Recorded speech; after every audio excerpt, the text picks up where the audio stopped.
چند برسه معنا ممكن ما جيت شو والله لسال كفتاو شوار واللي كبير إخوان دست طهران شوفوا مندفيا لكردستان إيران اللي كورين بكا لطهران چای خانی کی کرد هبو از هر روز دچون به چای خانی ساعت درون نشد و شی هر کس افچیه من داشت بپرسی گرامر کردی من هبو هر رو گرامر خواه کردیه فرهنگی چی هبو قاموس دیکشنری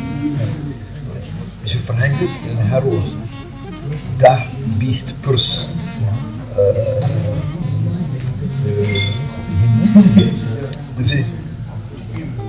لفي أضاعي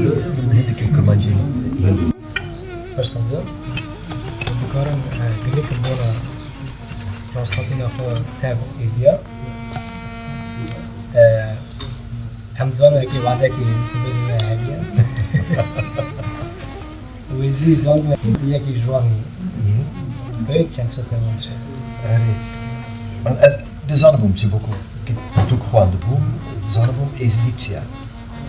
اولا ازدیچوایه کل زانبوم ازدیکو من کازدیت نفكري زمن برسي تو كي تو شرقية نقوله اللي شرقي عشيرتك ازدي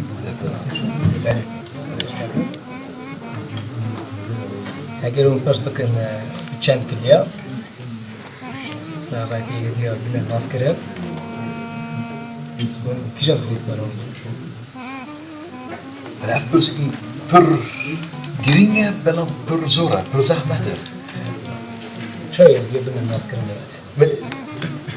جبومن SDT يك أولى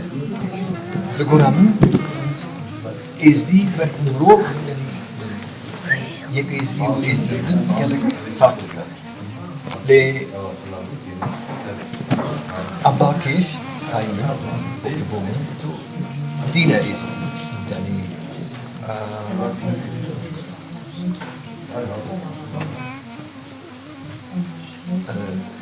عقيدة SD تشتكي لدين SD وزيارات concept ديني وكم ملايك هفت ملاك طاووس الدين والتاريخ الدين يعني كلك باكيش تاريخ جماعات الإسلام جماعات كيماني لنا أكثريتها كورانية مسلمان بجي إيدنتيتي خوا حفظ بكا دني خواهي كريا أبجي يعني تشتي قالك باكيش بالجبر شاخوش برسا خلايزي كن بيش روجة إزديا دياسبورا تشاد بينا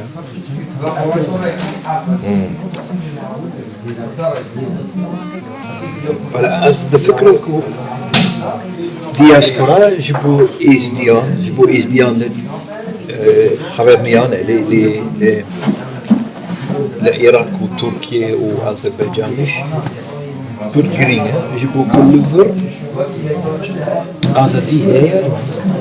بإمكان خواندن هي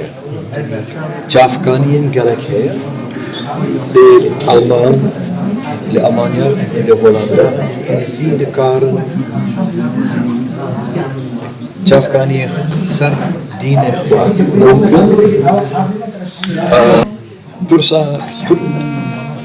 برجرينه برسا إدنتيتاسه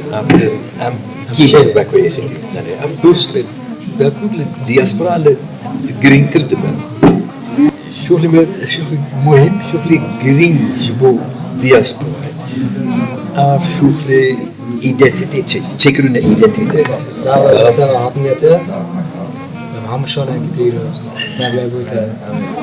هیچ چیزا کبره کدانی ولی خیلی نمی‌کنه. صاحبي